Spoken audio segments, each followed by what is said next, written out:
the word sharp as a shard of glass. Yes, her, Isabel replied, her chin lifting in defiance. She's wonderful. She makes me happy. You're a lesbian. The word sounded clinical and alien on Elena's tongue. I'm me. I love who I love. And right now, that's a woman. Elena stood up, her chair scraping loudly. Dios mío, Isabel. Have you thought about this? The gossip. What it will do to the family name. Our parents are dead, Elena. Isabel shot back, also rising. And they loved us. They would want us to be happy. This isn't about them or the family name. This is about me. The fight that ensued was volcanic. Elena, pragmatic and fearful, weaponized her concern. Isabel, passionate and finally free, fought back with a lifetime of feeling constrained by her sister's rules. Carmen watched, her heart hammering against her ribs, a secret of her own burning a hole through her soul. She wasn't shocked by Isabel's revelation. She was terrified because she understood it completely. The fight ended with Isabel storming out to Lucia's studio, leaving a void of tension in her wake. Elena sank into her chair, her head in her hands. I don't understand it. Carmen, moved by a courage she didn't know she possessed, went to her. She knelt beside Elena's chair, placing a tentative hand on her knee. Elena, she said softly, look at me. Elena raised her head, her eyes glistening with unshed tears of frustration and confusion. Isabel is still Isabel, Carmen said, her voice barely a whisper. Her heart is the same. It beats for a different melody now. In that moment, something shifted. Elena wasn't looking at her baby sister anymore. She was looking at a woman. She saw the earnest plea in Carmen's large grey eyes, the gentle curve of her lips, the delicate line of her neck. The protective wall around Elena's heart didn't just crack, it developed a fault line, and through it poured a feeling so foreign and intense it stole her breath. It wasn't sisterly. It was a jolt of pure, undiluted attraction. She jerked her knee away, standing up abruptly. I'm going to bed, she muttered, and fled, leaving Carmen alone and confused on the cool patio tiles. That night, none of them slept. Isabel lay in her lover's arms, feeling both terrified and liberated. Elena tossed and turned, her mind replaying the look in Carmen's eyes and the shocking, unwelcome heat that had flared in her belly. And Carmen, in her quiet room, finally admitted the truth to herself she had been hiding since she was 16. She was in love with her sisters. Not in a simple, familial way. It was a deep, consuming, romantic yearning that filled her with shame and a desperate, aching want. The crack had become a chasm. And they were all standing on the edge. Part 2, the first touch. The weeks that followed were a minefield of silence and stolen glances. Elena became more withdrawn, burying herself in work. Isabel divided her time between the house and Lucia's, her presence a constant, gentle rebellion. Carmen became the silent observer, the quiet note-taker of the fracture in their family. The tension needed a release valve. It came during the Feria de Abril the following spring. The sisters, bound by tradition, attended together.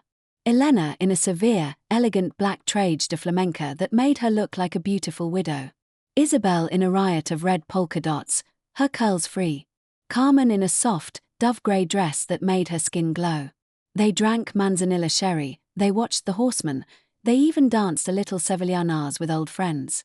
The rhythm of the music, the heady smell of sherry and perfume, the collective joy of the crowd, it began to melt the ice between them. By the time they stumbled home, the moon was high, and they were giddy and tipsy, the old easiness momentarily restored. I'm sticky with sweat and sugar, Isabel laughed, collapsing onto the large velvet sofa in the living room. It was a good night, Elena conceded, a rare, genuine smile touching her lips as she poured them 3 glasses of water. Carmen, emboldened by the alcohol and the resurgence of their bond, did something she hadn't done in years.